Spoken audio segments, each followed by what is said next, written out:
Hello guys, welcome back to my YouTube channel. In this video tutorial, I will show you how to download or install the Cube Save Us game on PC. So without wasting time, let's follow the steps to download and install the Cube Save Us game.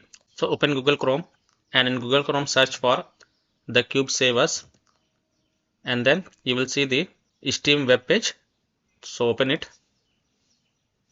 then scroll down and here you will see play the Cube Save Us game free to play. So click on play game button and then click on yes, Steam is installed if Steam is installed on a PC, and if you do not have Steam installed on PC, then click on no, I need Steam and then install Steam. And after installing the Steam, then you can click on yes, Steam is installed, and if you have Steam installed, then click on yes, Steam is installed and then click on open Steam.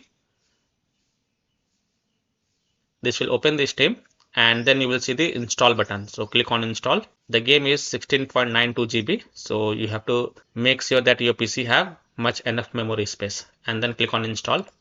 And then you can read this end user license agreement and then click on accept and then go to library, and then here you will see the Cube Save Us game is getting downloaded on my PC. So I hope by following these steps you can easily download and install the Cube Save Us game on PC. So that's all for this video. If this video helped you, then please like and subscribe to my channel, share this video and hit the bell icon to get the latest updates. Thank you.